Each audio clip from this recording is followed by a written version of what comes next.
안녕하세요. 새하늘 빠지다의 DJ 민영입니다. 오늘도 첫 번째 사연 시작하기 전에 구독과 좋아요 버튼 눌러주시고요. 그럼 오늘의 사연 함께 시작해볼게요. 안녕하세요. 저는 어렸을 때부터 아이를 너무 가지고 싶었어요. 어릴 때부터 항상 인형도 아기처럼 품 안에 안고 다녔던 것 같아요. 열심히 일하고 돈을 벌었지만 늘 언젠가는 결혼해서 꼭 내 아이를 가져야지 했던 것 같습니다. 회사를 다니고 30대가 지나고 정신없이 일만 했었지만 나중에 태어날 아이를 위해서 담배도 피우지 않고 늘 몸에 좋은 영양제랑 엽산 같은 걸 챙겨 먹었어요.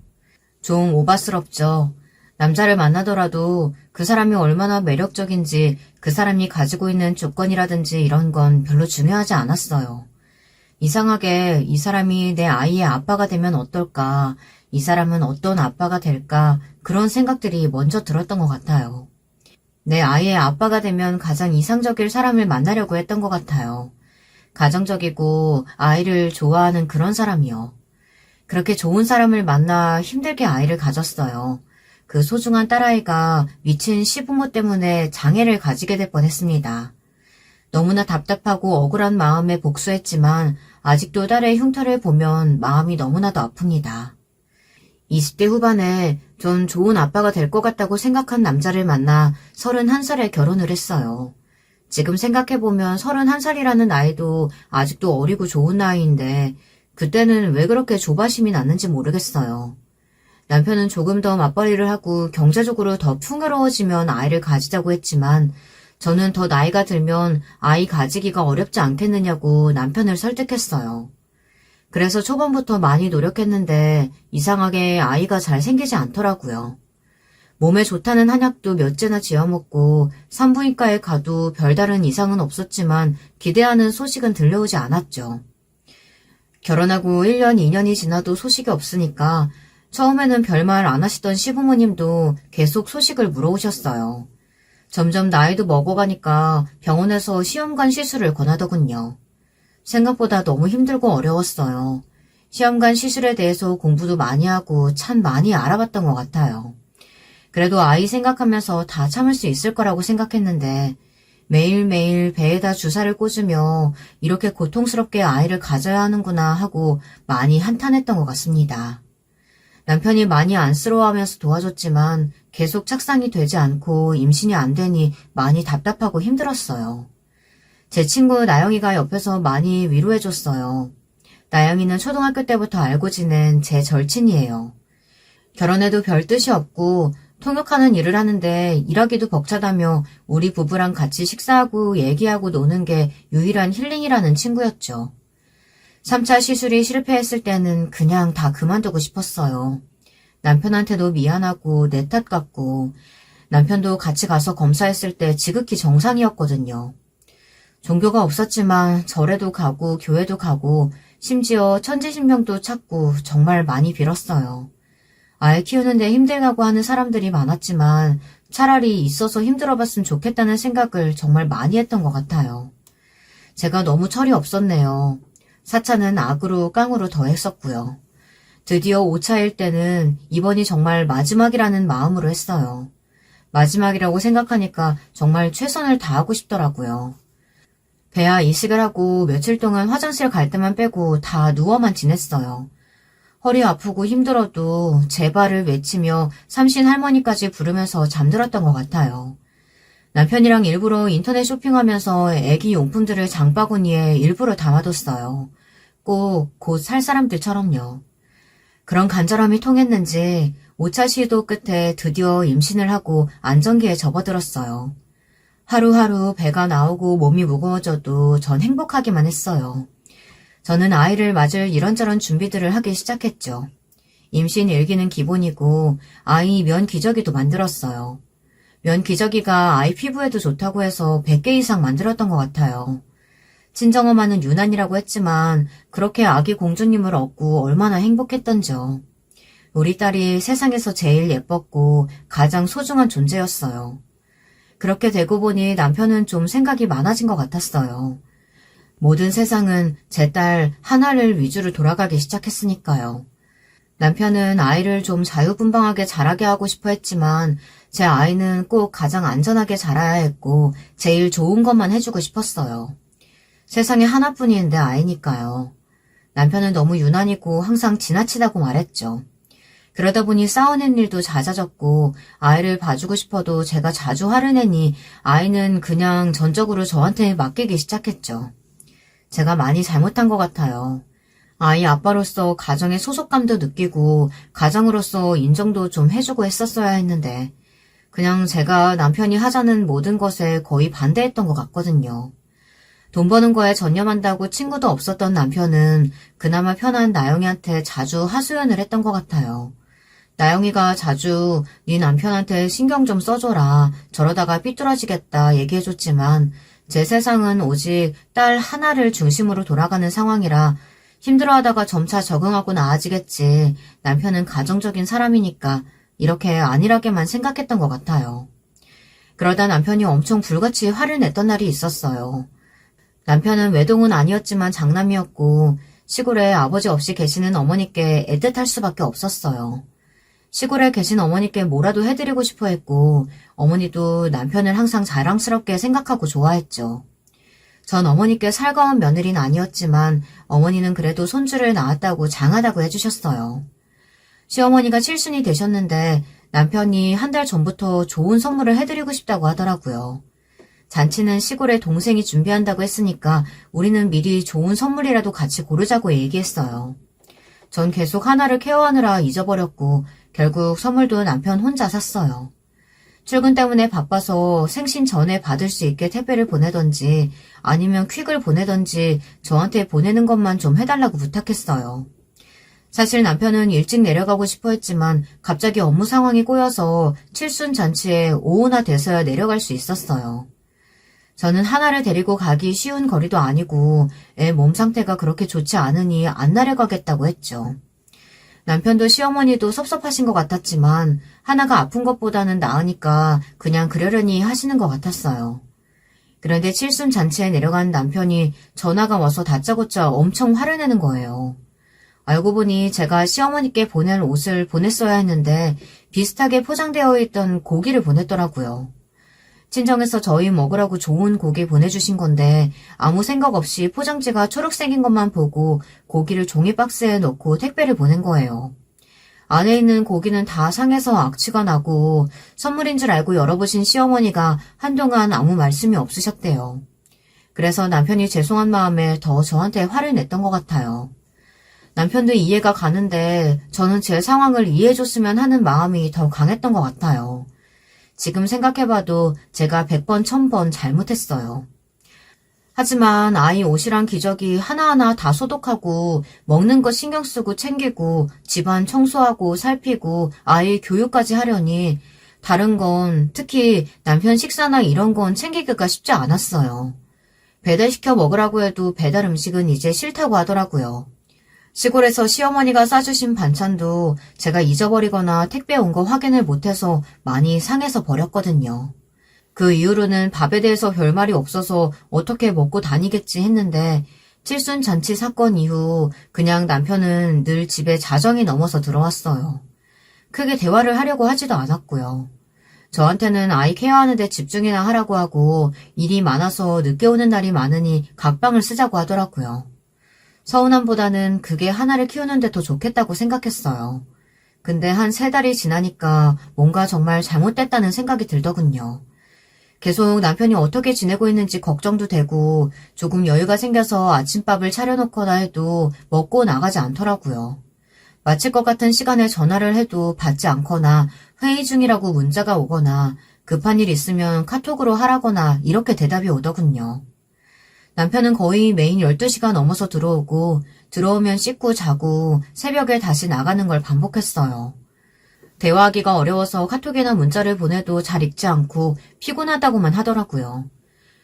별일 있는 거 아니면 대화는 나중에 하자고요. 대화를 피하는 느낌이어서 지금은 서운한 게 많이 쌓여 그렇겠지만 좀 지나고 적응하면 예전처럼 다정한 남편으로 돌아올 거라고 생각했어요. 제가 육아로 너무 정신없어서 나영이랑도 오래간만에 연락했는데 자기도 이런저런 일 때문에 바빠서 볼 시간이 없다고 하더라고요. 섭섭하기도 하고 내 주변 사람들이 이렇게 나한테 등을 돌리는구나 생각할 때마다 좀 우울했지만 하나가 있어서 그래도 웃고 하나가 걷고 엄마라고 부르기 시작하면서 그런 서운함도 다 사라지고 풀렸던 것 같아요. 그렇게 하나는 제 딸이자 베프가 됐어요. 아이를 어린이집에 보내고 나서도 불안하긴 했지만 시간적 여유가 좀 생기고 나니까 주변도 이제 좀 살펴야겠다는 생각이 들기 시작했죠. 다행인 건 남편은 하나에게는 좋은 아빠였어요. 아이랑은 대화도 하고 숫자나 글자도 알려주고 동화책도 많이 읽어줬죠. 저한테는 전혀 어떤 기대도 바라는 것도 없었지만요. 남편이랑 싸우기라도 해서 관계를 좀 개선하고 싶었지만 남편은 그냥 네 마음대로 해, 알아서 해, 이게 다였어요. 나영이한테도 제가 너무 소홀했어서 나랑 이렇게 연락도 안 되고 대화를 피하는 건가 해서 집 앞에 몇 번 기다렸다가 집에 많이 늦게 들어오는 건지 시간이 안 맞아서 자주 허탕을 치고 집으로 돌아갔어요. 그러다 전 너무 충격적인 모습을 보고 말았어요. 드라마에서만 보던 장면이 제 앞에서 벌어진 거예요. 전 손이 덜덜 떨리고 다리가 떨려서 아무 말도 못했어요. 하나가 깊게 잠들고 난 후 혹시나 늦은 시간에 나영이한테 찾아가면 볼 수 있을까 해서 갔는데 나영이 집에서 다정에게 뽀뽀하고 헤어지는 남편을 봤어요. 늦은 시간이다 보니 주변을 전혀 신경 쓰지 않고 뽀뽀를 하는 것 같더라고요. 그리고 그 관계가 한두 해 동안이 아닌 아주 오랜 시간이 지난 느낌이라 전 더 괴로워졌어요. 그 두 사람 앞에 다가가서 불렀어요. 언제까지 숨길 생각이었어? 라고요. 둘은 좀 놀라는 눈치였지만 언젠가는 들킬 거라고 생각한 것처럼 안에 들어가서 얘기하자고 했어요. 예전에 왔었던 나영이 집이랑은 분위기가 많이 다르더군요. 깔끔한 걸 좋아해서 별다른 짐을 두지 않았던 것과는 달리 둘만의 아기자기한 소품들이 꽤 생겼더라고요. 둘이 같이 찍은 사진들도 있고 그래서 만나기가 어려웠던 거구나 싶었습니다. 전 낮은 목소리로 물어봤어요. 언제부터 이랬던 거냐고, 또 언제까지 이럴 거냐고요. 놀랐다면 미안하다. 애가 더 크면 이혼할 생각이었어. 이렇게 알게 해서 나도 유감이다. 최대한 빨리 이혼하자 우리. 아니, 무슨 변명이라도 좀 하는 게 맞지 않아? 어떻게 나랑 제일 친한 나영이랑 이럴 수가 있어? 나영이 넌 어떻게 나한테 이래? 어떻게 나한테 이러냐고! 우리가 묻고 싶다. 너한테 나랑 나영이는 뭐였는지.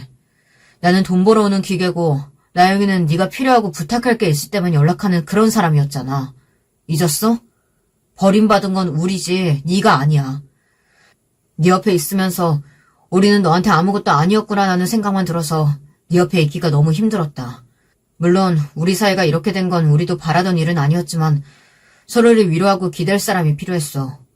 서로 가장 가깝고 서로 이해해줬던 사람이 나영이뿐이었으니까. 서로를 위해서라도 빨리 정리하고 헤어지자.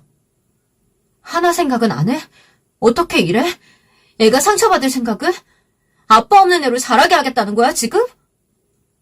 그렇다고 해서 하나 때문에 계속 같이 살 수도 없잖아. 상처만 남은 관계인데 그만 정리했으면 좋겠어. 모두를 위해서. 안 돼. 내 딸을 아빠 없는 애로 키울 수 없어. 내가 부탁할게. 둘이 살림을 합치든지 살든지 난 이제 상관없어. 근데 나 이혼은 못해. 하나 20살 되기 전까지 절대 이혼은 안 돼. 제발 부탁이야. 내가 이렇게 빌 테니까 하나 상처 입히지 말아줘. 둘은 제가 이렇게 나올 줄은 몰랐나 보더군요. 결국 이혼하지 않고 일주일에 3번은 각방을 쓰지만 집에 와서 자고 가는 걸로 그냥 그렇게 살았어요. 저도 참 바보 같죠. 우리 하나가 나중에 제 마음을 알까요? 임신했을 때부터 쓰던 일기에 하나하나 제 마음을 꾹꾹 실어 적었어요. 어떤 모욕과 수치, 힘든 일들이 내 앞에 놓이더라도 너는 행복했으면 좋겠어, 하나야. 내 영원한 반쪽, 내 친구, 내 딸 하나야. 라고요. 아마 일기보다는 하나에게 보내는 편지였던 것 같아요. 내가 너를 이렇게 생각하고 사랑했었으니 너는 외롭지 않았으면 좋겠다는 내용의 아주 긴 편지요. 제 남편과 친구는 지키지 못했지만 나는 너만은 오롯이 이렇게 지켜냈노라. 저는 그 이후로 정말 최선을 다했어요. 딸이 남편과 저의 관계를 눈치채지 않게 더 밝은 사람처럼 웃고 옷도 화사하게 이쁘게 입었어요. 하지만 점점 더 많은 강박이 생겼던 것 같아요. 그럴 수도 있지 이게 잘 안 됐어요. 내 딸이 그럴 수도 있지, 그런 일들을 겪을 수도 있지, 그런 사람을 만날 수도 있지, 아픔을 겪는 날도 있을 수 있지. 아니, 절대 있어서는 안 돼. 그럴 순 없어. 절대 안 돼. 늘 이런 생각들을 가지고 하나를 대하고 주의를 줬던 것 같아요. 하나는 자라면서 바이올린의 재능을 많이 드러냈어요. 자기의 감정을 음악에 고스란히 잘 드러냈고 듣는 사람들은 다 감탄을 했죠. 크게 될 거다. 이대로만 잘하게 해라. 이런 말들은 정말 제 심장을 뛰게 했어요. 아이에게 특출난 재능이 있다는 건 정말 저에게 큰 기쁨이고 행복이었어요. 하나도 바이올린을 정말 좋아하니까 중도에서 포기하지 않고 끝까지 노력해 성공한 삶을 살도록 온 힘을 다해야겠다 다짐했죠. 근데 그게 정말 잘못됐던 것 같아요. 먹는 것도 제한하고 자세도 절대 흐트러지지 않도록 항상 고쳐주고 연습 시간도 정해주고 아이가 놀고 싶다고 애원해도 한 가지에 열중해서 성공한 사람들 영상만 보여줬어요. 이렇게 해야 성공하는 거다. 이렇게 하면 1등이 될 수 있다.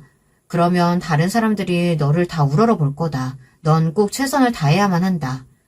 이런 말만 계속했어요. 아이가 중학생이 되고 사춘기가 됐을 때 저랑 아예 아무 말을 안 하려고 하더라고요. 요즘 애들이 쓰는 신조어도 찾아서 배워보고 유행하는 게 뭔지 좋아하는 게 뭔지 찾아봤는데 온통 제가 이해하기 어려운 것들 뿐이었어요. 왜 이런 걸 좋아하지? 왜 이게 유행이 되는지 모르겠는 것들 뿐이었죠. 남편한테 도움을 청했어요. 아이가 사춘기고 저랑 말도 잘 하려고 하지 않는다고요. 그럼 남편은 하나를 데리고 나갔다가 오더라고요. 그러고 나면 하나는 밝아져 있었어요. 하나가 좋아하는 게 뭔진 알아? 뭘 좋아한다고 당신한테 이야기했던 게 기억이 잘 안 난대. 당신은 언제까지 상대방 말을 안 들을 거야? 언제까지 이게 좋은 거라고 강요만 하고 당신 뜻대로 하라고 상대를 윽박지를 거냐고. 쟤도 나처럼 잃어봐야 정신 차릴 거야? 우리 나가서 뭐 했는지 알아? 하나가 좋아하는 거 보고 사고 먹고 온 게 다야. 쟤 얼굴 어떤지 봤지? 마음대로 좀 하게 해줘. 쟤는 새장 속의 새가 아니잖아. 자기 생각이 있는 사람이라고. 당신 소유물이 아니야. 나도 하나도 말이야. 사람은 원하는 것만 하고 살 수 없어. 고생 없이 희생 없이 이룰 수 없다는 건 없다는 거 알잖아. 재능이 없어서 힘들어하는 사람이 얼마나 많은데. 하나는 천재라고. 바이올린 천재. 꾸준히만 하면 정말 큰 성공을 할 거라고 교수님들이나 선생님들이 얼마나 극찬을 하는데. 난 쟤 꼭 성공한 사람으로 만들 거야. 하나가 성공하고 싶대? 바이올린으로 세계를 제패하고 싶대? 그런 말 당신한테 한 적 있어? 그때 전 머리를 한 대 맞은 것 같았어요. 하나가 바이올린 하고 싶다고 말한 적이 없었나. 아무런 기억도 나질 않더라고요. 정말 너무 잘해서 잘한다는 것에만 관심이 있었지 하나가 정말 바이올린을 좋아하는지 모르겠더라고요. 제가 말을 걸면 문을 닫고 들어가 버리기만 하는 딸. 사춘기는 그럴 수 있다고 책에서도 영상에서도 봤지만 그 외면은 정말 저를 마음 아프게 했어요. 저는 딸이 헤매는 시간을 줄여주고 싶은 마음이었어요. 원래 가려던 목표, 꼬린 지점까지 가려면 수많은 시행착오를 거쳐야 하는데 저는 덜 고생하고 빨리 그 목표 지점에 도달하게 해주고 싶었거든요. 이 험한 세상에 사람들한테 손가락질 받지 않고 원하는 많은 것들을 이루고 사는 삶을 살았으면 하는 게 제 마음이었어요. 소파에 앉아서 생각하고 허공을 바라보는 시간이 많아졌어요. 가만히 앉아서 클래식을 듣는데 눈물이 나더라고요. 하나는 그런 저를 보고 소리를 지르고 욕을 하며 나가버렸죠. 저랑 대화하지 않고 지낸 시간이 길어졌는데 레슨 선생님은 하나 실력이 점점 더 좋아지는 것 같다고 하더라고요. 칭찬을 해줘서 고마웠지만 계속 생각이 들었어요.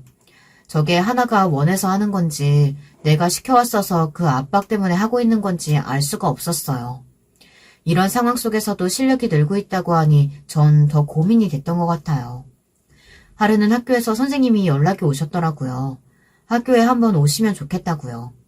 애들이랑 잘 어울리고 놀고 다 괜찮은 것 같아 보이는데 학교에서 적성이랑 심리검사한 게 너무 안 좋게 나와서 연락을 했다고 하더라고요. 하나는 공부도 열심히 하고 음악도 열심히 하는데 정서적으로 불안하고 고통스러워하고 있다고요. 그 고통을 풀 수 있는 통로가 음악밖에 없어서 열심히 하는 걸로 보이지만 결국 바이올린으로 비명을 지르고 있는 거라고 보시면 된다고 하더라고요. 아이랑 대화하지 않은 지 몇 달이 됐다고 하니 선생님도 많이 놀라시더라고요. 집으로 돌아와서 고민하다가 결단을 내리고 하나한테 갔어요. 말로 하면 피하기만 할 것 같아 글로 써서 하나한테 줬습니다. 사랑하는 하나야, 네가 행복하면 좋겠다는 마음으로 너한테 좋은 것들만 주려고 했었어. 네가 좋아하는 시, 싫어하는지 한 번도 물어본 적 없다는 걸 어리석은 엄마는 얼마 전에야 깨달았어. 미안해. 너에 대해서 잘 알려고 하지 않고 내가 알고 있는 것들만 좋다고 너한테 강요했던 모든 시간들 사과할게. 나도 엄마가 처음이라 어떻게 해야 하는지 잘 몰랐어. 서툴렀던 날 용서해주면 좋겠다. 이제 나도 엄마가 아니라 내 삶을 살아보려고 해. 그리고 네 삶의 모든 결정권도 너에게 다시 돌려줄게. 이제 네가 원하는 걸 하고 살아. 네가 좋아하는 거, 네가 하고 싶은 거 다 네 마음대로 해. 나는 그냥 지켜봐주고 지지해주는 사람이 될 거야. 그 과정에서 오는 아픔과 힘듦 모두 너에게는 새로운 경험들일 테지만 그 과정들을 겪으면서 더 멋있어져 있을 너를 이제는 걱정하지 않고 응원할게. 나는 진심으로 네가 행복해지길 바래. 언제든 필요한 게 있으면 얘기해주면 좋겠다.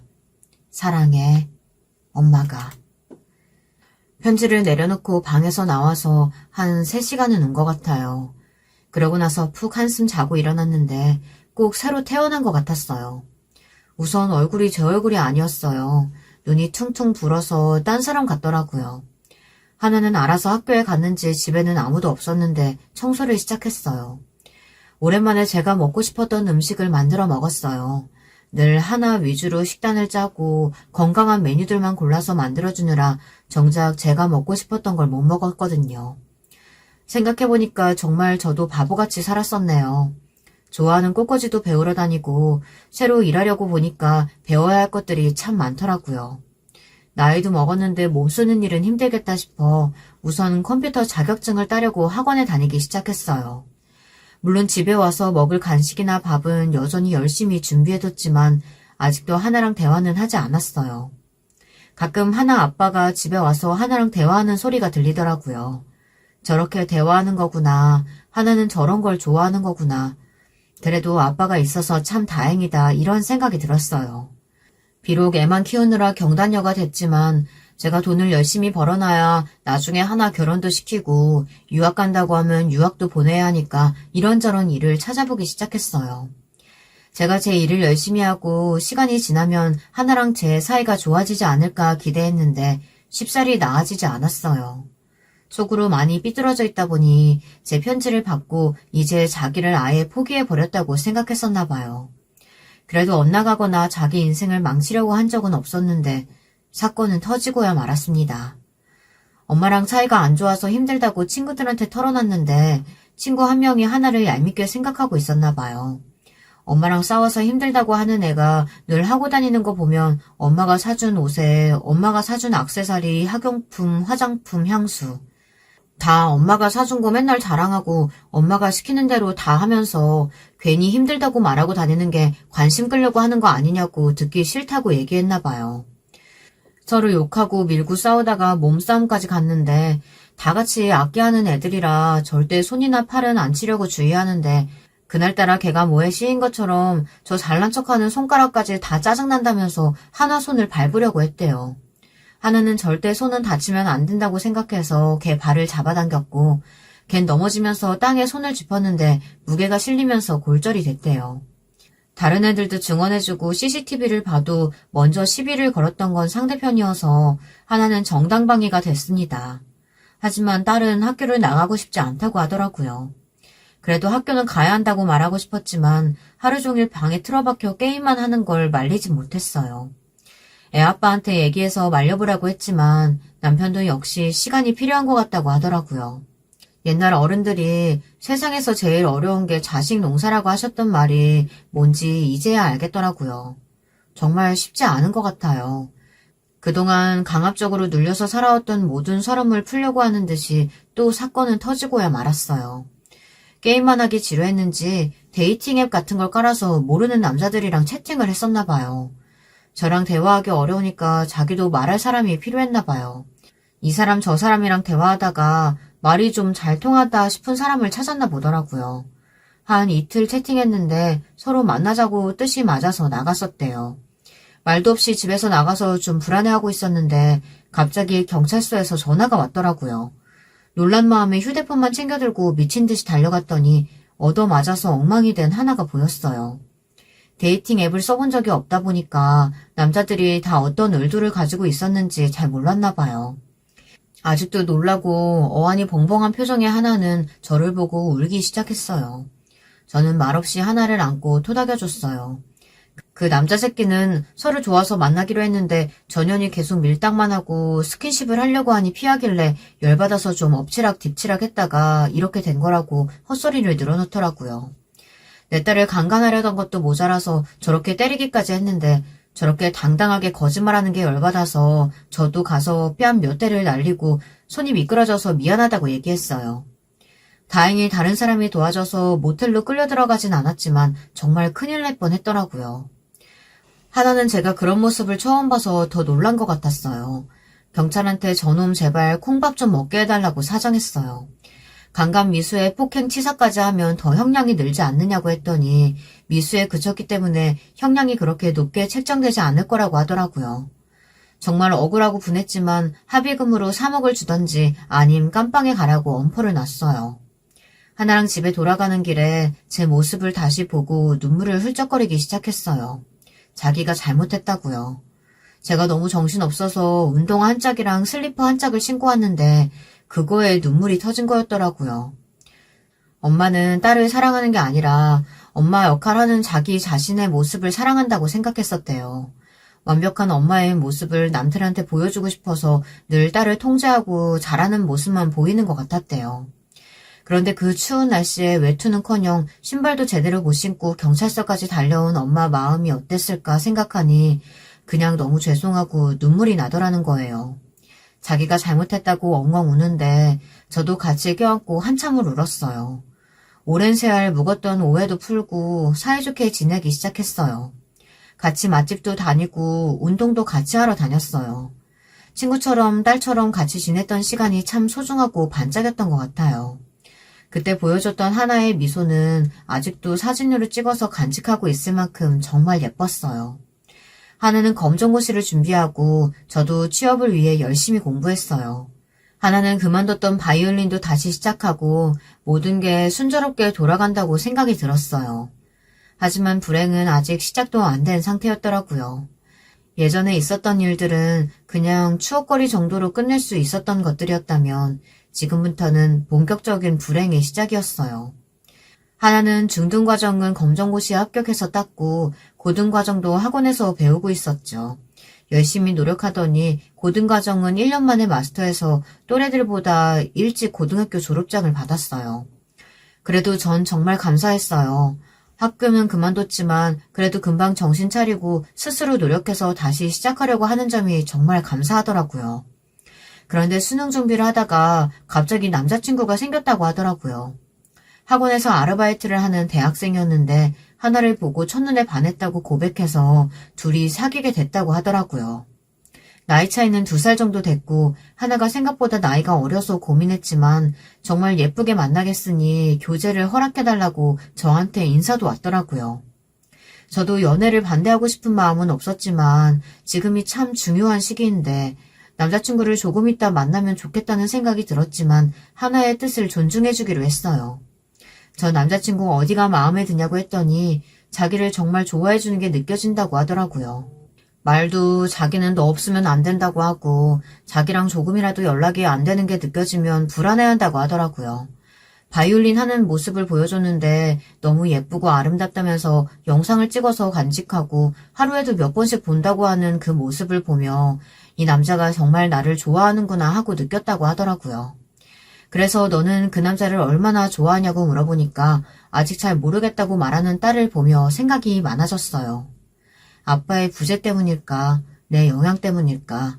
자기가 좋아하는 사람보다는 자기를 정말 좋아해주는 사람을 감정 없이 만나는 게 정말 걱정되더라고요. 근데 하나도 만나다 보니까 자기한테 점점 가스라이팅을 하고 집착하는 모습에 정신을 차리고 끊어내려고 했는데 대충 눈치를 차린 남자가 하나를 임신시켰더라고요. 눈에서 불이 나오는 것 같았어요. 이제 겨우 마음먹고 열심히 살려고 하는 애한테 왜 이런 일들이 일어났는지 정말 미칠 지경이었죠. 하나도 자책하더라고요. 네가 원하지 않으면 아이 낳지 않아도 된다고 말이에요. 죄책감 가질 필요도 없고 네 몸은 주인은 너니까 네가 원하는 대로 하면 된다고 말이죠. 생각을 좀 해보겠다고 했는데 이 여려 터진 녀석은 자기한테 온 생명을 자기가 책임지겠다고 기어이 그 길을 택하겠다고 하더라고요. 눈물을 흘리면서 딸의 결정을 따를 수밖에 없었어요. 나이도 어린 딸이 가는 그 길이 너무 험난하고 힘들어 보이는데 제가 욕을 먹고 원망을 듣더라도 더 단호하게 말리지 못한 후회가 파도처럼 밀려오더라고요. 그놈은 자기가 책임지겠다고 큰소리만 떵떵거렸지 아무것도 준비된 게 없는 사람이었어요. 부모가 고철 재활용 일을 한다고 하시더라고요. 같이 만나는 상견례 자리에서 어린애가 나이도 어린데 몸간수도 하나 못하고 벌써 애를 가져서 남들 보기 부끄러울 테니 그냥 빨리 같이 살게 하는 게 모양새도 낫지 않겠냐고 하더라고요. 아무리 험한 일을 하신다고 해도 말을 어떻게 저렇게 할 수 있을까 하는 생각에 당장이라도 결혼을 깨고 싶었습니다. 남자애도 마음에 안 들었지만 집안은 더 마음에 들지 않았어요. 하나한테 정말 이건 아니라고 그만하자고 몇 번을 말렸지만 자기 선택이니 존중해달라고 하더라고요. 집안 형편도 그렇고 임신해서 몸도 힘든데 굳이 지금 결혼식 올릴 필요도 없고 애 낳고 나서 하자고 하더라고요. 앞으로 어떻게 될지도 모르는데 그게 낫지 않겠냐고 하는데 정말 우리 애를 무시하는 건지 집안을 무시하는 건지 정말 화가 나더라고요. 그 남자애는 붕어가 그렇게 이야기하는데도 전혀 뭐가 잘못된 건지 생각이 없어 보이더라고요. 비록 임신해서 하는 결혼이지만 애들 앞날은 제대로 축복해주는 게 맞지 않을까요? 식이라도 제대로 치러서 보내고 싶은 게 제 마음입니다만. 축복이요? 이건 사고죠. 저희 입장에서는 그리 달갑지 않습니다. 한창 일하고 이제 돈 벌기 시작해야 되는데 벌써 저런 혹을 달아가지고는 언제 돈 모으고? 아이고, 눈앞에 캄캄합니다. 다행히 저희 공장 사택에 지금 사는 사람들이 나갔으니까 거기서 신혼집처럼 살면 되니까 사부인은 걱정 마시고 지금 결혼이 문제가 아니라 한 푼이라도 더 아껴가지고 애를 제대로 키울 생각을 하셔야죠 지금. 그래요. 요즘 스몰 웨딩이 대세인데 뭐다 생략하고 그냥 사는 사람들도 많으니까요. 가볍게 시작하면 되죠. 저는 저 사람들이 하는 행동이나 말들이 너무 기분이 나빴어요. 딸은 반쯤 자포자기한 것 같기도 하고 모든 의욕을 잃어버린 것처럼 보이기도 했어요. 자기 행동에 대한 반성, 자책, 후회로 가득해 보였지만 그것도 하나가 배우는 과정의 일부라고 생각했어요. 울면서 그 공장 사택에 하나를 보냈는데 직접 가보면 마음만 안 좋을 것 같아서 이불이랑 식기 같은 것만 새로 다 사서 보냈습니다. 이럴 때 남편이 있었으면 좋았을 텐데 그러고 보니 저도 제 가정을 제대로 지키지 못했던 게 생각나더라고요. 하나만큼은 그래도 행복했으면 좋겠다고 빌고 또 빌었는데 아이도 무사히 자랄 수 있게 빌고 또 빌었습니다. 3개월 후에 갑자기 하나가 잘 지내나 하는 생각이 들더라고요. 연락이 없었던 지도 오래됐고요. 근데 전화를 해봐도 전화를 받지 않아 너무 불안한 나머지 사택으로 갔는데 세상에 피를 흘리고 쓰러져 있는 하나를 발견했어요. 사택은 너무 썰렁하고 온기도 없었어요.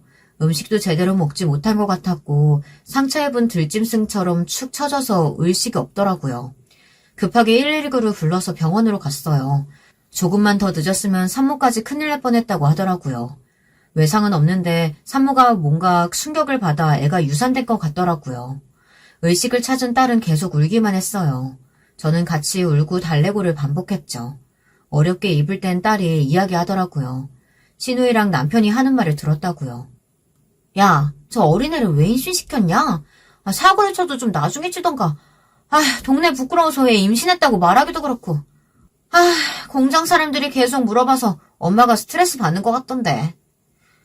내가 좋아해줬는데 배은망덕하게 나 배신하려고 하길래 술 진탕 먹이고 콘돔에다가 장난 좀 쳤지.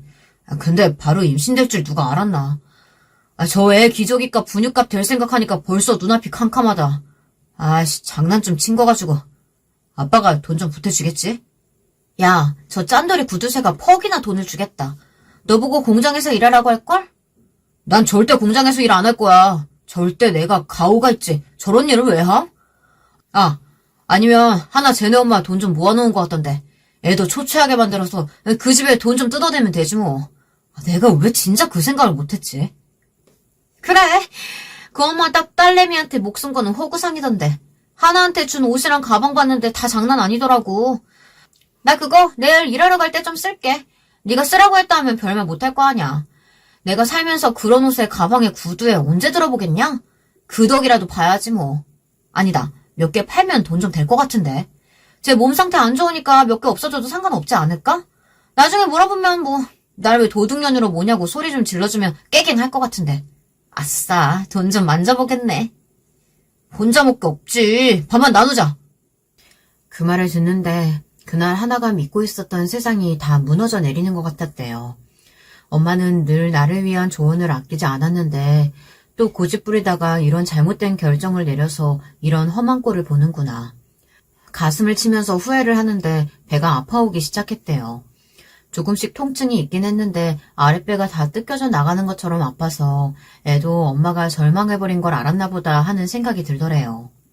혹시나 나중에 다시 내 아이로 태어나주면 그때는 정말 좋은 아빠, 좋은 가정에서 자랄 수 있게 해주겠다고 정말 미안하다고 마음속으로 빌어주고 의식을 잃었다고 하더라고요. 결국 아이는 유산됐고 마음 아프겠지만 네가 행복할 때 아이를 가지는 게 훨씬 좋을 것 같다고 말했어요. 하나는 말없이 고개만 끄덕이고 울었지만 꼭 복수하고 싶다고 하더라고요. 저는 다른 방법도 많은데 굳이 그 집에 다시 안 들어가는 게 좋겠다고 했어요. 하지만 자기한테 그런 짓을 한 남편과 그 시누이를 용서 못하겠다고 하더라고요. 몸이 좀 회복되자마자 그 집으로 들어갔는데 무슨 일이 생기면 바로 연락하라고 신신당부를 하고 그 집으로 보냈습니다. 그런데 한 달도 못 돼서 딸한테 청천벽력 같은 연락을 받았네요. 엄마 내 손 좀 찾아줘요, 엄마. 저는 일하던 것도 내팽개치고 공장으로 갔어요. 딸은 거의 반 실성한 것 같은 얼굴로 저를 보자마자 울부짖기 시작했어요. 엄마, 내 손가락이 잘렸어. 엄마, 나 바이올린 켜야 되는데, 엄마! 난리통에 그놈의 엄마가 와서 하는 말이 저를 정말 미치게 만들었어요. 그 손가락 하나 없다고 죽지도 않는다. 어디서 수선이야? 사람들 부끄럽게 소리 낮추지 못해? 내 딸한테 소리 지르지 마. 다들 손가락 좀 찾아줘요, 빨리요. 다행히 한마디 정도만 잘렸지만 악기하는 사람한테 손가락 절단은 정말 너무 큰 시련이 아닐 수 없으니까요. 그 와중에도 입을 삐죽거리며 팔짱만 끼고 있던 그 여자를 저는 절대 용서할 수 없었습니다. 우선 딸 수술이 먼저였기 때문에 전 초조한 마음으로 찾다가 멈춰진 기계 사이에 끼어있는 손가락을 찾았어요. 떨리는 손이었지만 손가락을 챙겨 구급차를 타고 수술 가능한 병원으로 갔어요. 손가락 접합 수술을 하는 곳은 잘 없고 잘하는 사람을 만나기도 쉽지 않은 현실에 심장이 오그라드는 것 같았습니다. 하지만 다행히 도착하자마자 진행된 수술에 손가락은 건질 수 있었어요. 아이를 잃은 지 얼마 되지 않아 손가락까지 다친 하나는 정말 많이 괴로워했습니다. 죽고 싶다고 말하기도 하고 자기를 좀 때려달라고도 하고 다른 손톱을 물어뜯기도 하고 온몸을 막 부들부들 떨면서 고통스러워했어요. 하나야, 내가 전에 너한테 했던 말 기억나니? 네 삶의 모든 결정권을 내게 돌려줄 거니까 네가 원하는 삶을 살라고 했던 말. 나는 그냥 지켜봐주고 지지해주는 사람이 될 거고 아픔과 힘든 상황들은 너에게는 새로운 경험들일 거지만 그 과정들을 겪으면서 넌 더 멋있어져 있을 거라고 했던 말 말이야. 삶은 이렇게 달콤하지 않아. 오히려 쓰기도 하고 고통스러운데 넌 지금 행복해지기 위한 과정 중에 있는 거야. 나도 많이 힘들었는데 그 과정을 지나가면서 지금의 나를 만날 수 있었어. 우리 이 과정도 현명하게 잘 지나가 보자. 너를 아프게 한 사람들 절대 용서하지 말고 그 사람들한테 복수도 하고 네가 아팠던 만큼 다 갚아줘야지. 그럼 네가 힘을 내야 돼. 너 그러려고 그 집에 다시 들어갔잖아. 나 같은 든든한 네 편을 두고 이렇게 힘을 못 쓰면 어떡하니? 괜찮아. 다시 일어서면 돼. 엄마. 하나는 한참을 울다가 조금씩 힘을 내기 시작했어요. 밥도 먹고 힘을 좀 내더니 수술한 손가락이 벌써 간질간질하다고 웃더라고요. 다행히 수술 경과가 좋아서 악기 다루는데 문제는 없을 거라는 진단을 받았어요. 하나는 방에 캠을 설치했더라고요. 시누이가 제가 하나한테 준 옷이랑 가방, 구두를 훔쳐가는 게 다 찍혔고 남편이란 사람은 하나 폰으로 하나 계좌에 있는 돈을 다 자기한테 송금하고 돈을 빼가더라고요. 제가 비상금으로 쓰라고 준 돈인데요. 하나한테 허락도 맞지 않고 자기 돈인 양 술 먹고 여자 만나고 다녔나 보더라고요. 저는 그것만으로는 부족하다고 생각했어요. 하나가 다치게 방조하고 방관한 사람들 다 가만둘 수 없더라고요. 남편한테 연락했어요. 남편은 그간 하나한테 있었던 일을 모르다가 하나가 겪은 일들을 알고 분노를 참지 못했어요. 자기한테 다 맡기라고 하더니 얼마 후에 보니까 그 공장이 망했더라고요. 안전교육도 제대로 받지 않고 장비도 갖추지 않은 채로 사고가 났는데 사고가 난 이후에도 아무로 제대로 된 조치를 취하지 않고 은폐하려고 했던 정황을 다 모아 노동청에 고발을 한 거였어요. 영업정지에 유산한 지 한 달도 안 된 며느리를 그렇게 부려먹고 다치게 한 악덕 사장이라고 기사까지 나서 사업장은 거래처가 다 끊겨 폐쇄됐어요. 그 아들, 딸도 절도죄로 고소하고 또 인터넷으로 얼굴까지 다 퍼뜨렸죠. 다시는 떳떳하게 고개 들고 다니지 못하도록 말이에요. 아니, 젊은 애가 집에서 놀고만 있는데 공장 나와서 일 좀 도우라고 했다고 이렇게까지 하는 게 말이나 되냐고요. 참나, 고작 손가락 한마디 잘린 거 가지고. 우리 때는 비일비재한 일이었고 그래도 안 죽는다고. 아, 진짜 유난 떠네.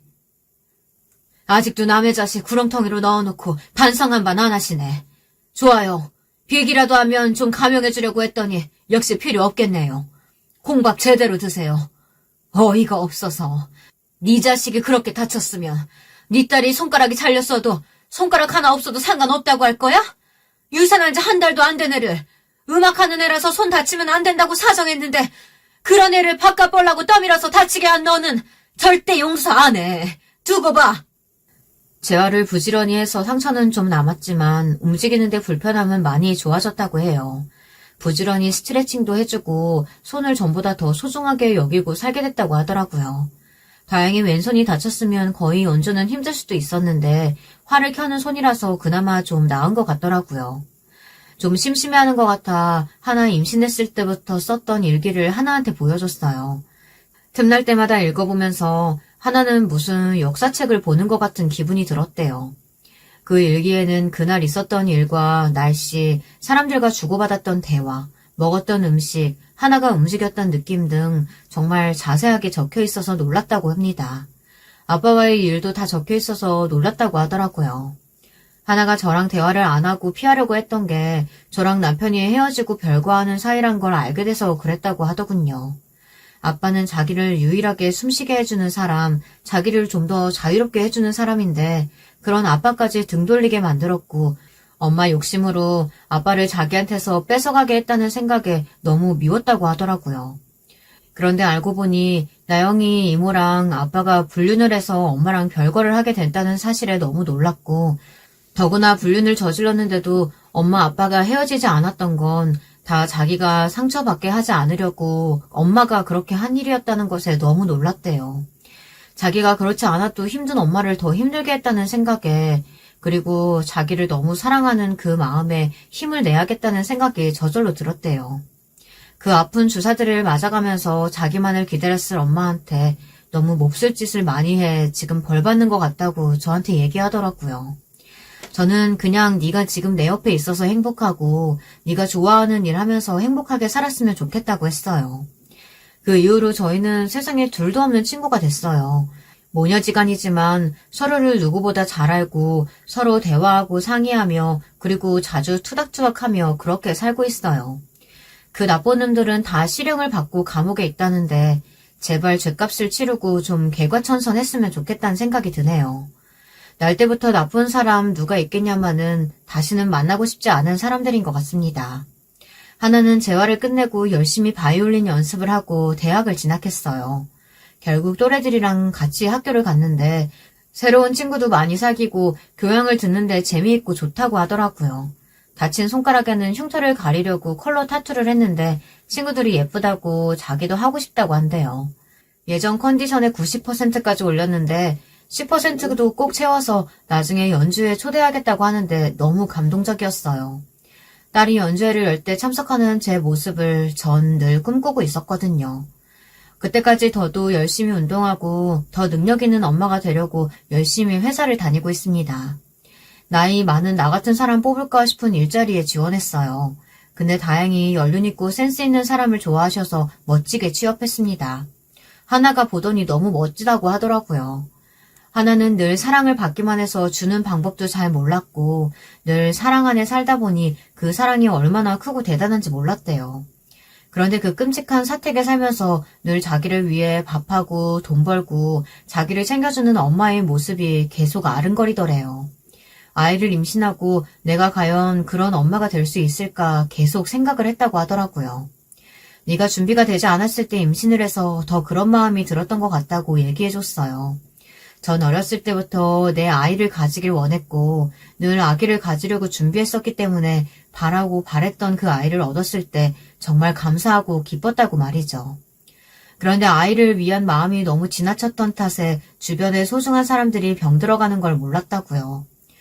소중한 사람들이 내가 생각하는 대로 늘 그 자리에 있어주지는 안 된다는 걸 배웠다고요. 소중할수록 아껴주고 살펴줘야 잃지 않을 수 있다는 걸 깊이 깨달았다는 걸 말이죠. 겪으면서 너무 많이 아팠지만 같은 실수를 이제 하지 않을 수 있게 돼서 좋을 것 같다고 말했어요.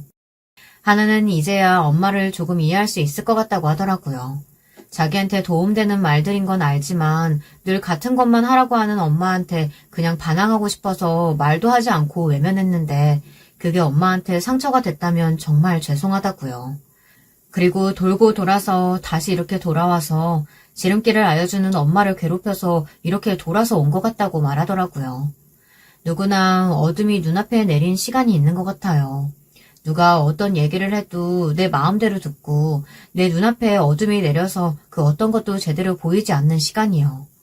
내 눈앞이 어두우면 그게 하얀색인지 검은색인지조차 알 수 없으니까요. 눈앞에 닥치는 시련들이 제대로 보이면 참 좋겠지만 우린 잘 모르고 살아가죠. 그 어둠이 얼마나 크고 어둠을 벗어나는데 얼마나 오래 걸리는지도 모르고요. 하지만 그렇게 헤쳐나가야 하는 그 길을 더듬거리며 나가다 보면 내 손을 잡아주고 날 밝은 곳으로 이끌어줄 크고 작은 손들이 생기더라고요. 외로웠던 제 옆에도 그런 사람들이 있었던 것처럼 여러분들 앞날과 지금 그 옆에도 그런 아름다운 사람들이 있을 텐데 그 사람들을 꼭 잃지 않으셨으면 좋겠어요. 다들 행복한 하루하루 되셨으면 좋겠습니다.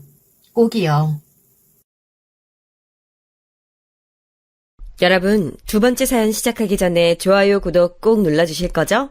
그럼 두 번째 사연 바로 시작합니다.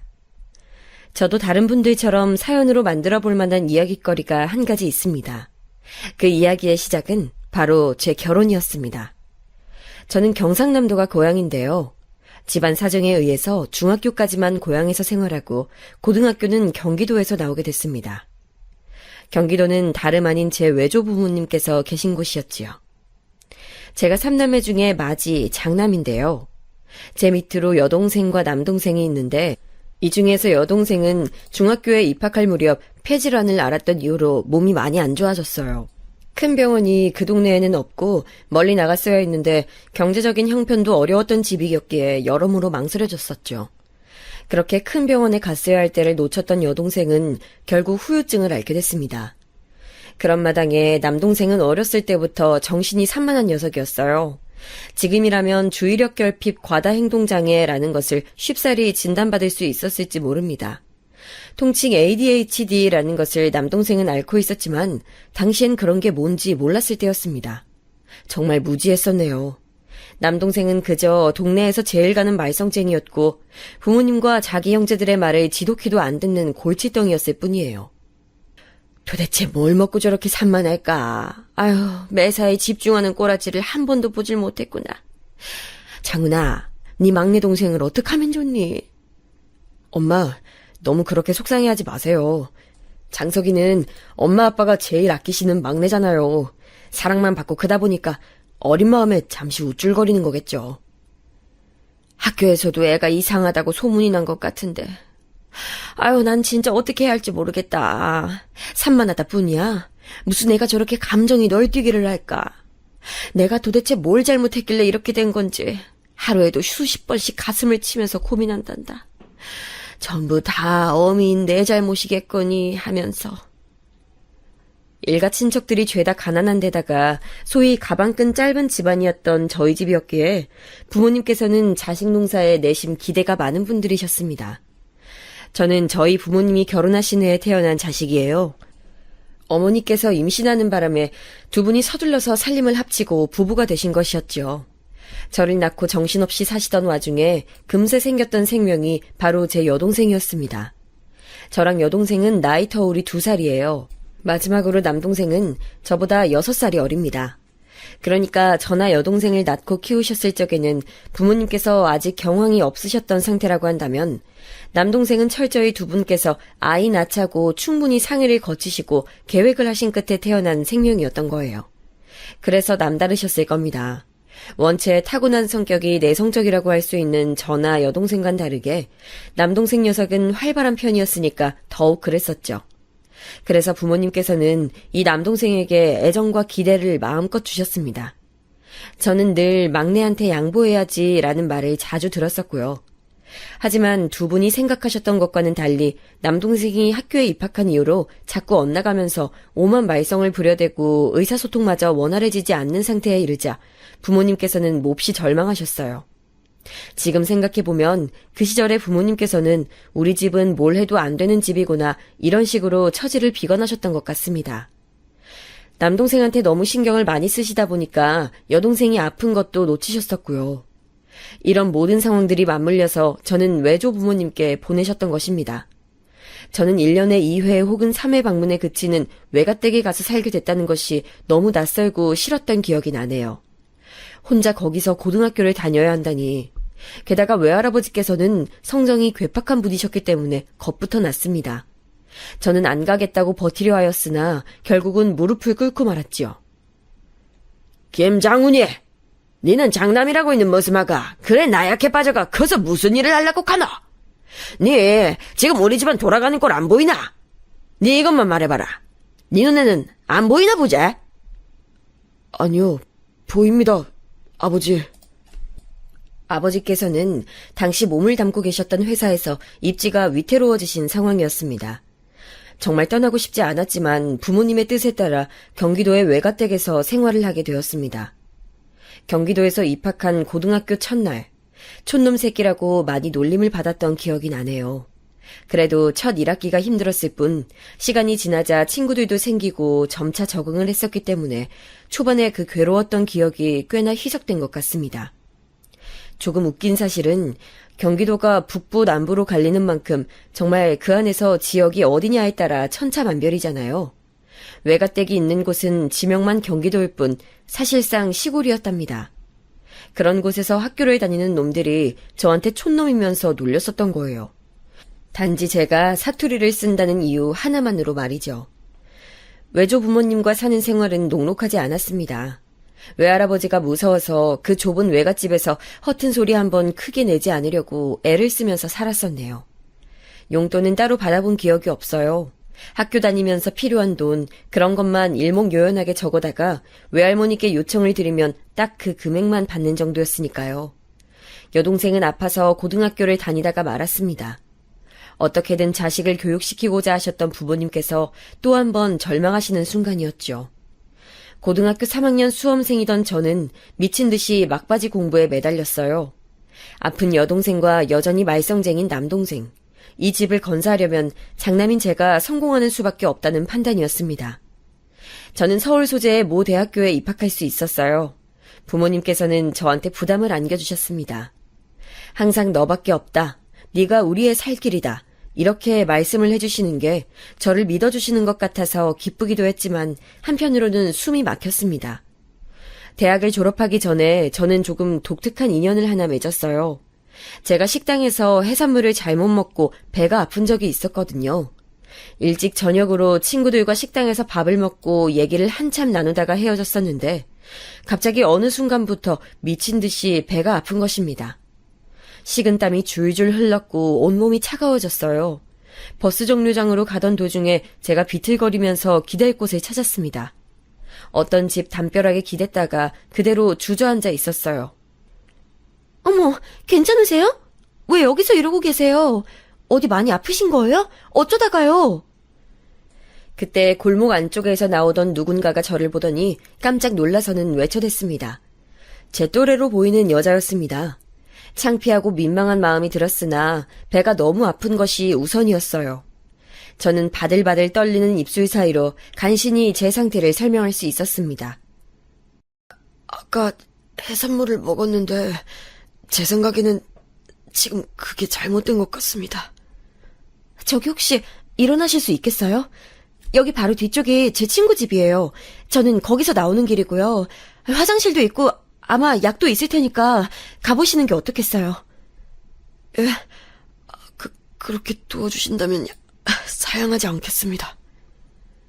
저는 간신히 몸을 일으켰고 저에게는 은인이었던 여자분의 부축을 받으며 그 집으로 향했어요. 거기까지 가는 길이 엄청 멀게 느껴졌는데 나중에 골목 입구에서부터 그 집까지 얼마 안 되는 거리라는 것을 알고는 얼마나 놀랐었는지 모릅니다.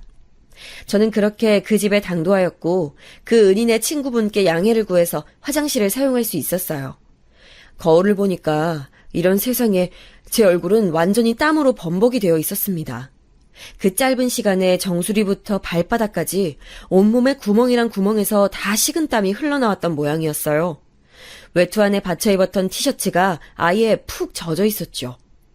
입술은 믿기 어려울 정도로 하얗게 질린 색이었고요. 이런 끔찍한 몰골이었으니 생판 모르는 남자였지만 그 은인분께서 저를 지나칠 수 없었던 거예요.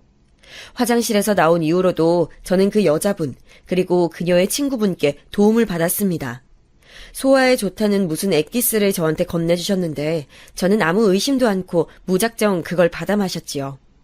그리고 몇 분 안 지나니까 제 배에서 소화되는 듯한 느낌이 좀 올라왔습니다. 이제 좀 살 것 같아요. 이제야 좀 앞이 선명하게 보이는 기분입니다. 도와주셔서 두 분 정말 감사드립니다.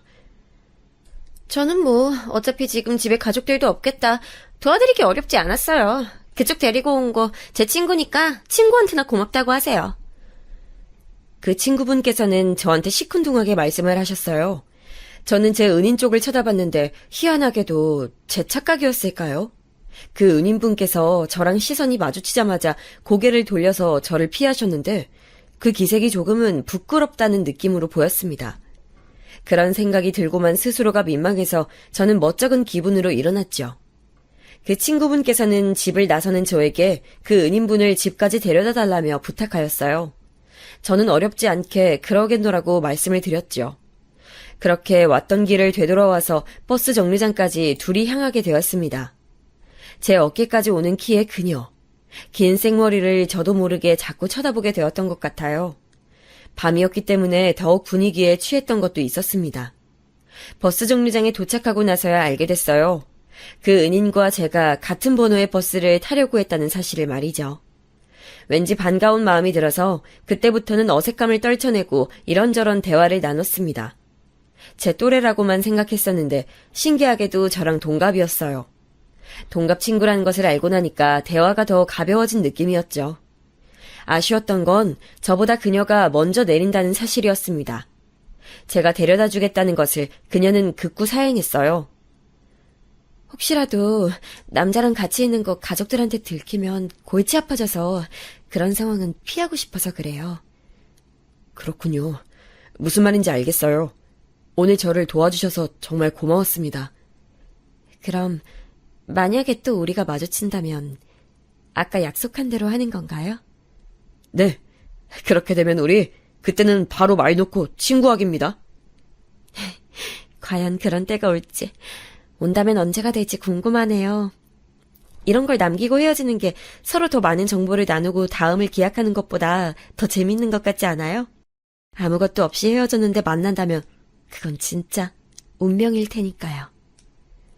그녀의 말에 제 가슴이 막 뛰었던 것 같아요.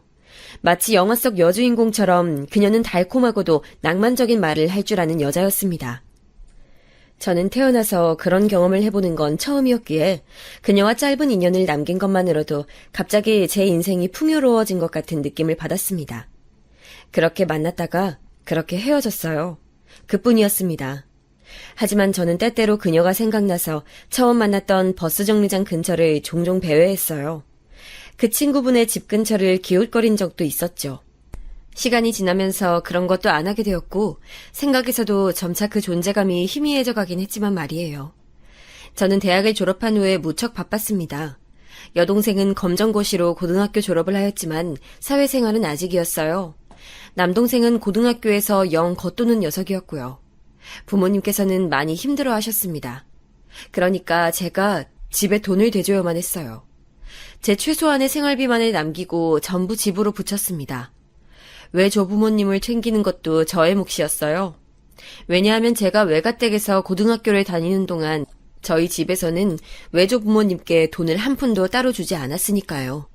가족이니까 손자니까 당연히 알아서 보살펴 줄 거라는 그런 생각을 부모님께서는 품으신 채 외가댁으로 단 10원 한 장을 보내지 않으셨습니다. 받았던 은혜를 갚는 것은 그러니까 온전히 저의 몫이었죠. 저는 도리를 아는 놈이었을 수도 있지만 역으로 생각해보면 답답하고 고지식한 놈이었을 수도 있겠네요. 그래서 저는 사회생활을 하며 돈을 벌기 시작하였음에도 제 돈을 모으지 못했어요. 연애도 해봤지만 저의 이런 면모 때문이었는지 그 관계들은 오래가지 못했답니다. 그러던 중에 저는 아주 놀라운 경험을 하게 됐어요. 퇴근길이었고 지하철 안이었습니다. 인파 속에서 문득 저는 왠지 낯설지 않다는 느낌의 여성을 보게 되었어요. 그런데 마침 그쪽도 저를 본 겁니다. 그러더니 이윽고 입모양으로 저를 향해 혹시 하는 사인을 보내오더군요. 그때 깨달았어요. 제 은인이었습니다. 저는 불가항력적으로 나오는 웃음을 그대로 터뜨리며 그 사람만 계속 보고 있었어요. 그쪽도 마찬가지였죠. 다음 역에 도착하자 저희는 마치 약속이라도 한 것처럼 그 역에서 둘 다 내렸습니다. 제가 쑥스러움을 무릅쓰고 물어봤죠. 원래 여기서 내리시는 건가요? 아니요. 저 내리려면 한참 남았었어요. 그쪽은요? 저도 꽤 남은 상태였어요. 그러셨구나. 그런데 다음에 만나면 우리 반말하기로 하지 않았었나? 내 기억이 틀렸어요? 아무래도 맞는 것 같아요. 그럼 바로 말 놓을게요. 오랜만인데 그간 어떻게 지냈어? 원래 알고 지냈던 사이도 아닌데 어떻게 지냈냐고 묻는 게 왠지 웃기게 들리네. 난 그냥 잘 지냈어. 너는? 3년 사이에 또 그렇게 배탈 난 적이 있었어? 3년이 아니라 4년인가? 3년에 가깝지만 해가 넘어간 걸 보면 4년 만이지. 나는 그때 이후로 해산물을 워낙 기피하면서 산지라 배탈은 안 나봤어. 그런데 내가 그때 먹었던 엑기스의 정체가 뭐야? 암만 생각해도 그게 용했던 것 같아. 그거? 나도 몰라. 아마 내 친구 걔도 그게 뭔지 몰랐을걸? 그냥 집에 있으니까 아무거나 일단 환자한테 줘봐야겠다 싶어서 줬던 거지. 대충 소화에 좋다고 그런 말 하면서. 그녀와 마치 3일 만에 다시 만난 것처럼 저는 아무렇지 않게 대화를 나눴던 것 같아요. 별것 아닌 대화에도 금세 웃음이 터져 나왔습니다. 역을 빠져나가서 보이는 가장 가까운 카페로 갔고 그곳에서 오래 대화를 나눴어요. 굉장히 즐겁고 색다른 경험이었습니다. 역시 그녀는 저에게 특별한 기운을 가져다주는 인물이었죠. 그리고 다시 만나서 알게 된 그녀는 꽤나 낭만주의자였습니다. 현실적인 것보다는 이상적인 것을 좋아했으며 운명이라든지 인연이라든지 이런 것들에 관심이 깊은 사람이었어요. 제가 그녀에게 빠져드는 것은 예견된 수순이었고 그녀 역시도 저를 좋아하게 됐어요. 다시 만난 기념으로 친구를 하자고 말은 그렇게 했었지만 저는 이미 그녀를 특별하게 생각하고 있었는데요. 나중에 들어보니 그녀 또한 저와 비슷했었다고 합니다. 아니, 비슷했다기보다는 저보다 한술 더 뜬 사람이었어요. 지하철 안에서 저를 마주친 그 순간부터 머릿속에서 저 남자랑 결혼해야겠다 이런 생각까지 했다고 하니 저보다 여러모로 앞섰던 셈이죠. 친구라는 이름을 내세웠지만 그 허울은 오래가지 않았고 연애로 금세 발전하게 됐어요. 저는 집안에서 3남매 중 장남이었는데 반대로 그녀는 집안에서 3남매 중 막내였습니다. 위로 오빠와 언니가 있다고 했어요. 그리고 둘 다 결혼을 했기에 미호는 자기뿐이라고 했습니다. 만약에 그녀가 낭만을 좇는 사람이 아니었다면, 운명적인 사랑을 꿈꾸지 않았더라면 저는 그녀의 남편이 되지 못했을 거예요. 독특하게 첫 만남을 시작했던 저희는 결혼까지 하게 됐습니다. 아내의 집안이 여러모로 확실히 저희 집안보다 수준이 높았어요. 경제적인 부분도 그랬고 살아온 궤적을 봐도 그랬습니다. 또 아내의 오빠인 형님, 아내의 언니인 처형 이렇게 두 분께서는 결혼을 굉장히 잘하셨거든요. 형님께서는 결혼하시고 나서 업무적인 이유로 거의 필리핀과 베트남 등지를 오가면서 지내시느라 접점이 거의 없었습니다만 처형과는 거의 처가댁에서 자주 마주치게 되는 편이었어요. 처형과 형님 부부가 사시는 곳은 강남이었습니다. 왜냐하면 처형의 남편 되시는 형님께서는 원체 집안이 부유한 분이셨기 때문이에요. 그러니까 정리하자면 장인어른 장모님께서는 첫째와 둘째는 결혼을 남부럽지 않게 잘 시키셨지만 막내 셋째는 별 볼 일 없는 결혼을 시키게 된 셈이었지요. 바로 저처럼 내세울 것 하나 없는 사위를 맡게 되셨으니 속내가 무척 떨떠름하셨을 것입니다.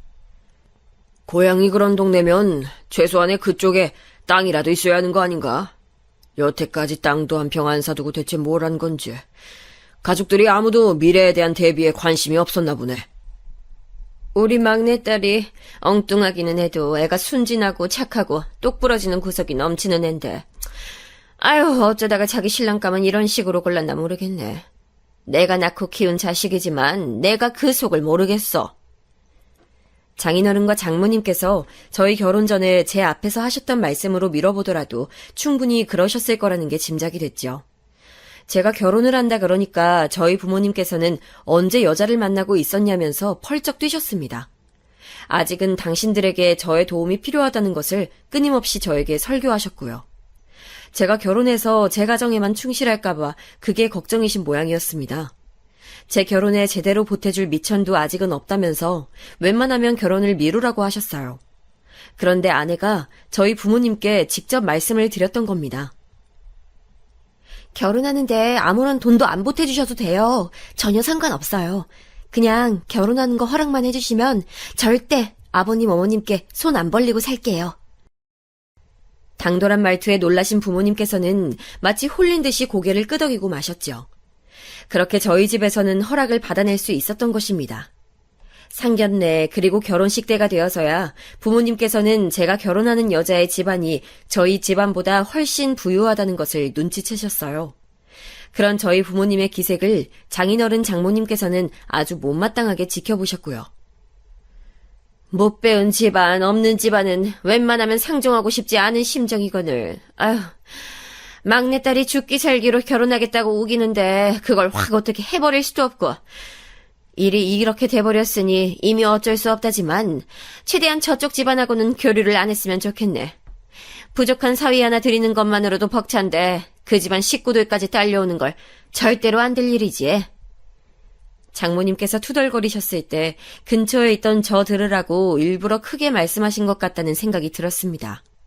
우리나라 사회에서 결혼이란 나와 상대의 만남이라기보다 내 가족과 상대의 가족이 만나다는 의미가 더 큰 것 같습니다. 제가 결혼할 때도 그랬고 아직도 그런 것 같아요. 수십 년을 서로 다른 세계에서 살아온 사람들과 가족 행세를 하는 건 결코 쉽지 않은 일이죠.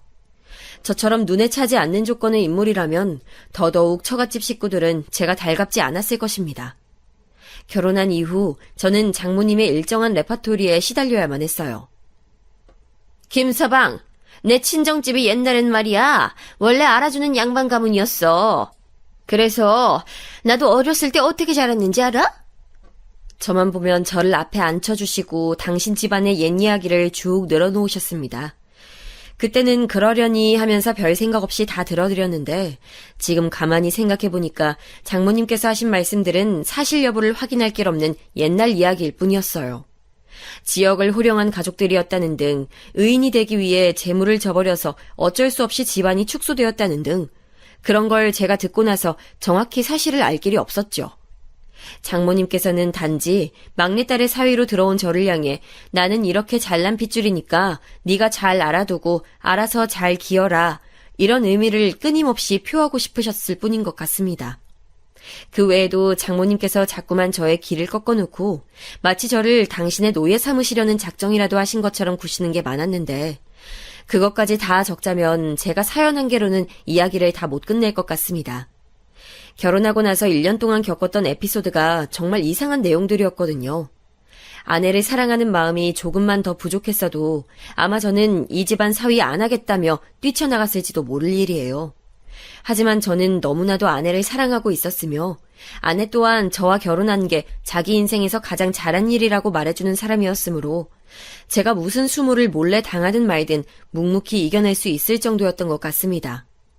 하지만 저의 심장을 후벼 파는 저를 제대로 공격할 수 있는 카드를 장모님께서는 따로 쥐고 계셨죠. 처형이 부잣집에 시집을 가셨단 건 위에서 제가 밝혔었죠. 처형께서는 아들 하나가 있었는데 저희 부부가 결혼한 뒤로는 처형과 형님 부부가 딸을 하나 더 보셨습니다. 그리고 저희 부부의 딸과 서로 동갑입니다. 같은 해에 처형과 아내가 출산을 했어요. 처형은 2월에 저희 아내는 7월에 출산을 했는데요. 당연히 빠른 생일을 따라서 처조카가 먼저 저희 딸보다 학교에 들어갈 줄 알았는데 아니었습니다. 생년대로 입학해서 저희 딸이랑 완전히 동갑이 되어버렸어요. 이 사실을 원망하게 될 줄 몰랐습니다. 장모님께서는 둘째 사위인 형님을 저보다 훨씬 위하셨어요. 그 차별이 눈에 보일 정도였습니다. 형님께서는 부유한 집안이라는 배경을 두신 데다가 학벌도 저보다 위였기 때문에 사람 마음이란 게 기울 수밖에 없다고는 생각을 했었어요. 하지만 저도 제 아내의 모친인 장모님과 가까워지고 싶었고 정말이지 잘 모시고 싶다는 희망이 있었습니다.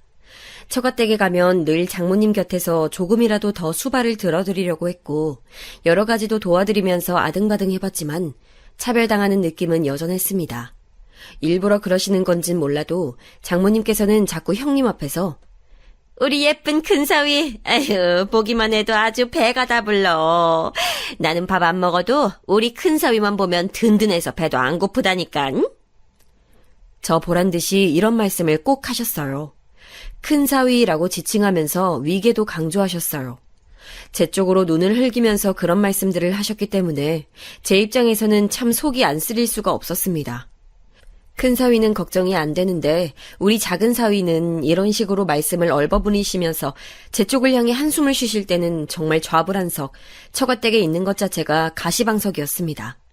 속 좁다는 얘기를 듣게 될까봐 부족한 조건인 전 객관적인 사실인데 그것 가지고 따지고 드는 우스운 사람이 되어버릴까봐 저는 불만을 감히 토로하지도 못하고 지냈습니다.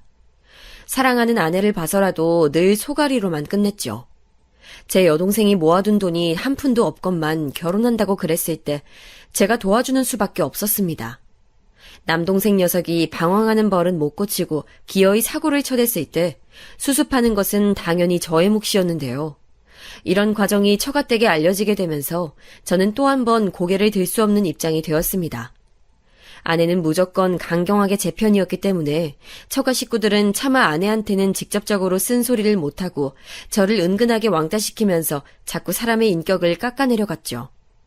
형님과 제가 비교를 당하는 건 언제나 피할래야 피할 수 없는 상황이었는데 진작에 해탈하긴 했습니다만 남자로서 자존심이 늘 상하는 것만큼은 막을 수가 없었습니다. 이건 너무 가슴 아팠던 부분인데요. 특히 딸아이들이 커가면서부터는 아이들을 투영해서 그 차별을 느낄 수가 있었어요. 명절 같은 때에 다 함께 모이면 그런 것들이 잘 보였습니다.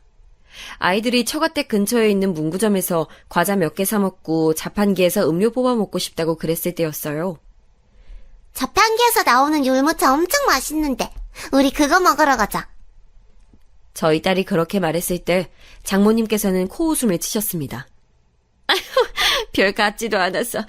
그런 구질한 입맛은 누구 닮았는지 모르겠네.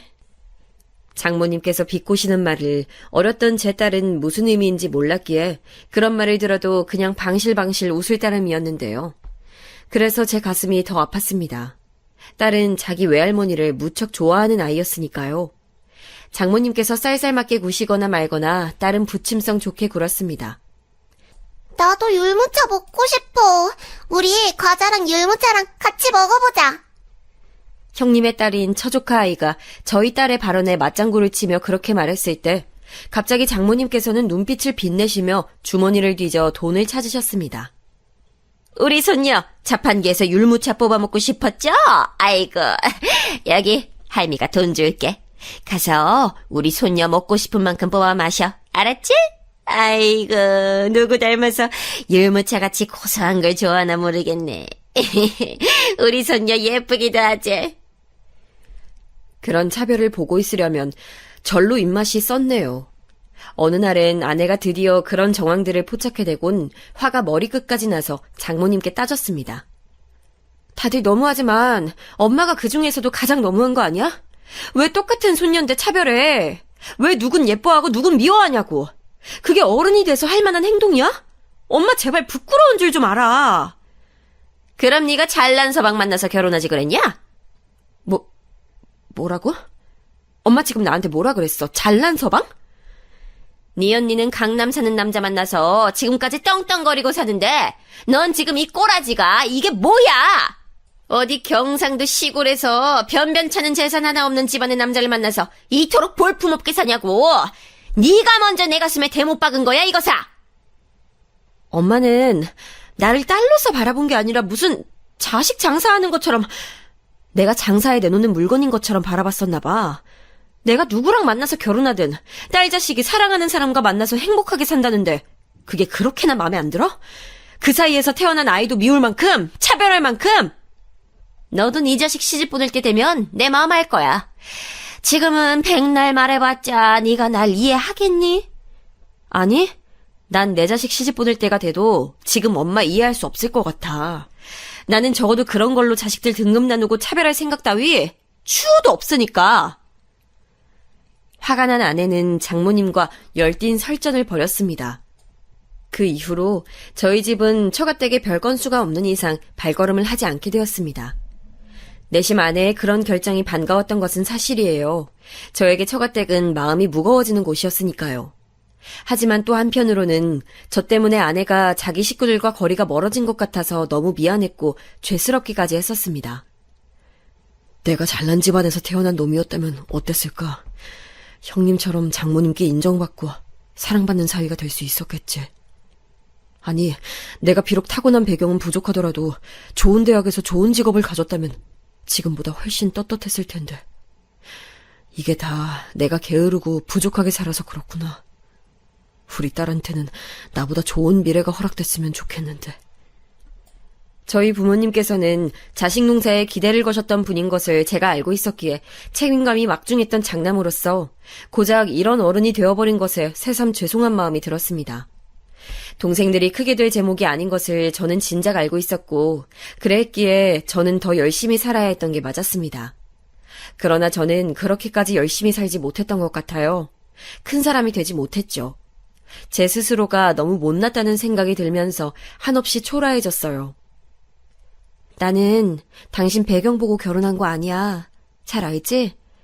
난 그냥 당신이란 사람이 너무 좋아서 결혼했어. 그러니까 이제 와서 이상한 생각하면 나 정말 섭섭해. 그렇게 말해줘서 정말 고마워, 여보. 그런데 정말 후회 안 하는 거 맞지? 옛날 그때 배 아파서 쓰러져 있던 날 모른 척하고 지나갈 걸, 아니면 지하철에서 마주쳤을 때 모른 척할 걸 이렇게 후회하고 있는 거 아니겠지? 뭐야, 당신 지금 장난해? 내가 당신이랑 결혼하고 싶어서 얼마나 난리를 쳤었는데. 그래, 장난이야. 우리가 서로 얼마나 좋아했었는지 우리 두 사람 다 너무 잘 알고 있잖아. 나는 다시 태어나도 우리 여보랑 결혼할 건데 그냥 가끔 드는 생각이, 내가 너무 못난 놈이라 여러모로 미안하다는 거, 이런 생각이 드는 건 어쩔 수 없는 것 같아. 미안해. 내가 이렇게 좁은 생각하는 사람이라서. 그거 알아? 나야말로 당신한테 미안할 때 많다는 거. 나랑 결혼만 안 했어도 더 행복한 결혼 생활 할 수 있었을지도 모르는 남잔데 이런 생각 들 때마다 나도 참 당신한테 미안해져. 내가 결혼하자고 당신을 조르고 졸랐었잖아. 그런 나한테 끌려와준 당신한테 고마우면서도 한편으로는 내내 미안해왔어. 하지만 저에게는 애틋한 아내가 있었습니다. 그리고 세상에서 가장 사랑하는 딸이 있었습니다. 이것만으로도 저는 세상에서 가장 행복한 놈이 분명했죠. 딸이 궁금해했어요. 왜 갑자기 외가댁에 잘 안 가는 것인지요. 저희 부부는 그냥 바빠서 외할아버지 외할머니한테 사정이 있어서 이런 식으로 둘러댔습니다. 딸이 진실을 알길 원하지 않았어요. 하지만 영영 처가댁을 안 갈 수는 없는 노릇이었습니다. 집안 행사가 있어서 방문했을 때였죠. 장모님께서 저를 바라보시는 눈빛이 조금 살벌하다고 그때 느꼈어요.